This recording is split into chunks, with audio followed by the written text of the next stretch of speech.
Hello, all of my fantastic ocean cleanup teammates. I hope you're doing well today.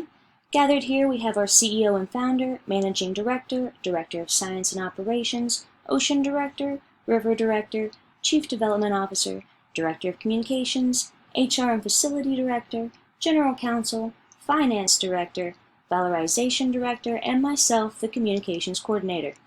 Today we will be discussing our waste disposal challenges along with some sustainable solutions that will help us reach our goals. These solutions are geared more towards the river, communications, HR, finance, and valorization teams, but I appreciate everyone's input. I noticed we were going to have a few new faces here today. Welcome. So I wanted to provide you all with a brief introduction to our organization. We owe our founding to Boyan Slat here. In 2011, he went diving in Greece and saw more plastic than fish. That's when he knew he needed to act, and a mere 2 years later the ocean cleanup was born. 5 years later, with a larger team, we launched our first ocean cleanup system in the Great Pacific Garbage Patch. That system had some operational errors, so the team launched an improved model 1 year later. This same year, we launched the first 2 interceptors in Indonesia and Malaysia. 1 year after this, we installed our 3rd interceptor in the Dominican Republic. While the second ocean system worked well, the team found some great ways to improve it still and launched the current model after 1 more year. Clearly, our team does not waste any time. Not only are we fast, but we're efficient too. In 2020 alone, our catch was 235,505 kilograms, which is over 500,000 pounds. And in 2021, in just the first quarter, our catch was 464,920 kilograms, which is over 1 million pounds. And guess what? These numbers are only going to look more promising. The images at the bottom show our ocean systems in action, as well as our most recent catch. As you saw, our mission has evolved since our team has been in the field. That's because we realized that rivers deposit the majority of ocean plastic pollution. Our original goal was just to extract 90% of ocean plastic in the next 2 decades, but now it includes cleaning up rivers as well, focusing first on the 1,000 top polluting rivers worldwide. The idea is that if we can close the tap, or clean and protect these rivers so they stop depositing plastic into the ocean, we can actually clean up the oceans by extracting the legacy plastic, or what's already there. This is how the Interceptor was developed. As you can see in the image on the left, we install interceptors in rivers with a barrier on one side to collect debris and an open pathway on the other side to allow boats to pass. This particular interceptor is our second one in Malaysia. These interceptors introduced us to another set of challenges. The first is that the waste we collect from rivers is unlike what we extract from the ocean. Around 99% of our ocean catches is plastic, most of which can be recycled. This is what our sunglasses are made from. However, river catches are incredibly diverse. Our interceptors pull wood, vegetation, food waste, animal carcasses, invasive species like the water hyacinth which clogs rivers around the world, various furniture and toys, mattresses, refrigerators, car parts, products made of multiple types of plastics such as diapers, bottles, and styrofoam, and other non-recyclable plastics. Not only that, but every region that these 1,000 rivers flow through has vastly different procedures and regulations regarding waste disposal and recycling, as well as different viable facilities. Some regions do not even have this, such as the Dominican Republic, where we are cleaning the Rio Azama. There, the Navy operates our interceptor. Where we are working with local facilities, our sudden and unexpected influx of waste is overwhelming them. The image at the bottom shows a haul from an interceptor being brought to shore for processing. They can extract 50,000 kilograms or around 110,000 pounds of waste every single day. A single haul can fill multiple garbage trucks at once. We only have 3 interceptors installed, and already it is evident that we need another solution to our river waste disposal and recycling situation. If other regions think that we will come and overwhelm their facilities, they may not desire our help. If this happens, how can we expect to reach our goal of cleaning up these 1,000 rivers in 5 years? I have devised a multi-process solution that will enable us to have a sustainable, efficient, scalable, and consistent waste disposal practice at our disposal, as well as prevent further river pollution. The first element involves research and development. If we can create our own solution that is not only transportable and able to be installed in any location, but efficient as well, we can fully evolve into a sustainable and self-sufficient organization. We would have control over the technology, which will be appealing to other regions. Some promising fields for research and development include full-stream molecular waste breakdown and reconstruction, where any waste is broken into its main molecular components and reconfigured. Enzymatic recycling, where enzymes depolymerize waste and recycle it. Improved pyrolysis and waste-to-energy digesters, because turning our catches into energy would be a circular solution, but current facilities are not efficient and in some cases dangerous. Environmentally safe nanotechnology, where a nanotech is programmed to dispose of various types of waste, treat contaminants, and withstand extreme chemical processes. Focused bacteria, where bacteria eats away at different wastes. And plasma gasification, where various types of waste is recycled and carbon-based materials are turned into fuels. Each of these has its own current limitations, but our research team is fully capable of overcoming any challenge. The image on the left shows the team hard at work studying microplastics.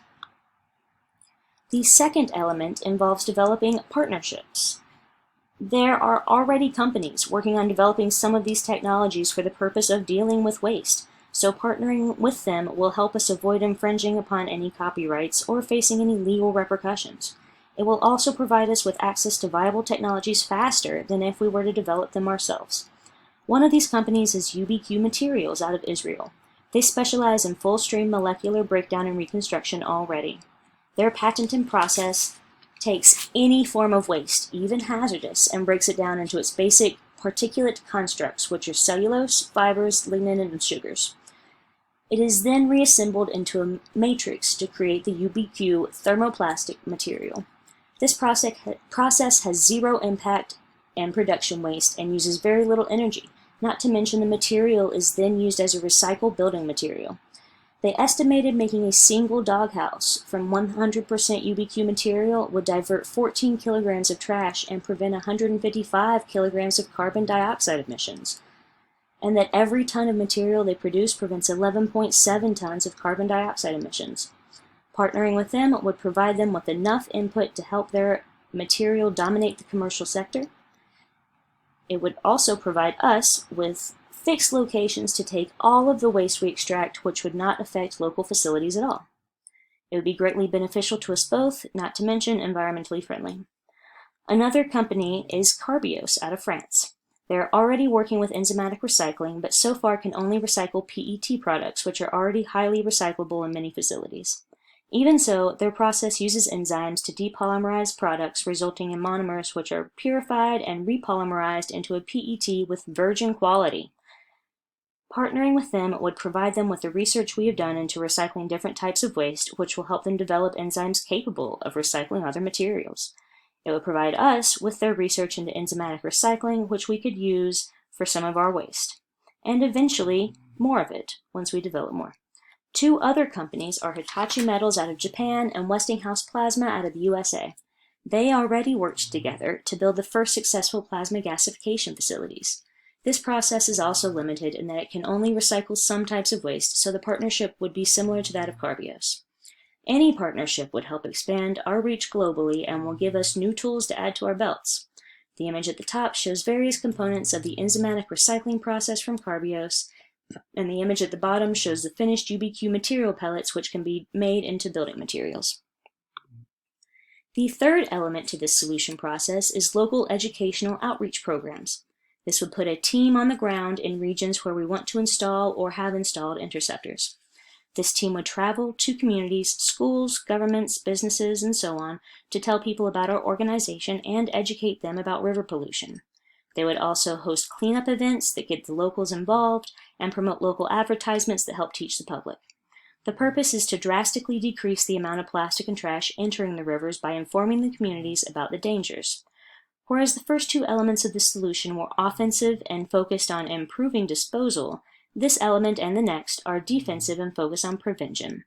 The image at the bottom shows the state of the Rio Ozama, and images like this can be used to spur the public into action. The final element focuses on global outreach campaigns. We absolutely should be making as much use out of our large followings on Facebook, Instagram, Twitter, YouTube, and TikTok. These are platforms where we can launch cleanup events and give rewards made from our recycled ocean plastic. We can also post videos that teach millions of people in mere minutes just how devastating the marine debris problem is and what they can do to help. After the pandemic, many people can't afford to donate their money, but they are geared up and ready to donate their time and elbow grease. These platforms can reach people we would never be able to access otherwise, which will help spread our word to more communities. This element is also preventative in nature, but is also going to be able to recruit thousands, if not millions, of people to our cause. The image at the top shows a highlight of an infographic I created recently for our organization that can be used to educate and get the community involved in cleanup events. The image at the bottom shows the donation screen from our 2014 crowdfunding campaign, which raised over $2 million in 100 days from 160 countries and 38,000 funders. This was 7 years ago, and social media has come very far since then. So this shows that current campaigns could be extremely successful and reach thousands to millions of people. There are always financial considerations when planning projects. In this case, we need funding if we want to embark upon new research and development, form new partnerships, and launch outreach programs. While we already have support from many generous partners, it will be a good idea to consider applying for grants as well. One very promising grant program is hosted by the NOAA and focuses on marine debris prevention, removal, and research. The image on the left is the program's Facebook logo. Our mission aligns with all three of their goals, so I wrote them a letter of inquiry applying for 2022. In it, I estimated that we would need around $150,000 to get these endeavors off the ground. These figures are ballpark estimates, liable to change once we begin, but I figured we would require at least $20,000 per research and development technology, up to $10,000 per partnership to cover fees and contributions, and up to $10,000 per outreach program, based on the needs of each location. I'm awaiting the reply, but in the meantime, we can also look into the Rapid Ocean Conservation Grant Program and the Sustainable Ocean Alliance Ocean Leadership Microgrants. These are both smaller payouts, but anything helps, and our marine debris removal and prevention aligns with their goals. Once we obtain funding, we can go ahead with research and development, developing partnerships, and outreach. As with every project, there are risks and limitations, but there are also benefits and rewarding results. For research and development, the risk is that it can end up costing more than expected, and the limitation is that we can only use it after we've fully developed it, which might make it to where we don't have a viable solution soon. For partnerships, the risk is that we could lose money, research, access to technology, security, and trust. And the limitation comes from restricted access to others' technology. For outreach campaigns, the risk is that these are personal, and their success depends largely on who runs them. And the limitation is that the program's reach extends only as far as the interest in it lasts. However, there are far more benefits than risks. If we can obtain a sustainable, consistent, scalable, and efficient waste disposal method, then we become front runners in extraction and disposal, and recycling, making us a circular organization that will thrive in the emerging circular economy. This will enable us to address all 1,000 rivers without becoming overwhelmed or overwhelming other regions' facilities, which will lead to other regions wanting our help and providing support. We can then be self-sufficient and even help regions improve their facilities. This will build our credibility even more, which will get our name and mission heard by more people, enabling us to expand further. In doing so, less plastic and waste will inevitably enter waterways, which will help close the tap and allow our ocean systems to effectively clean more areas. Implementing this solution process will help make this a reality. The image at the bottom shows members of our team celebrating. Let's make that us after we fix this problem. And it is an important problem that needs our immediate attention. We are already overwhelming local facilities with the sheer size of our catches, and we do not want to be known for extracting so much waste that we don't know what to do with it all. If we want support from the regions the 1,000 rivers run through, such as the Dominican Republic as shown in the image on the left, we need to develop our own solutions to this issue now. Otherwise, we may be prevented from reaching our goals. We already know that the existing waste disposal and recycling facilities cannot do enough to sustainably handle all the trash. So why are we relying on them to now handle our giant hauls as well? Not only that, but we are not the only organization developing technology to clean up oceans and rivers, and we could really miss out on our best solution if they patent disposal processes or partner with companies who could benefit. But besides all that, this project is important because our mission is important. If we want to achieve our goals of removing 90% of the plastic from the oceans and cleaning up the world's 1,000 most polluted rivers, then we must have a consistent, efficient, and sustainable waste disposal and recycling practice. Thank you all so much for your time, and if you have any questions, I will take them now.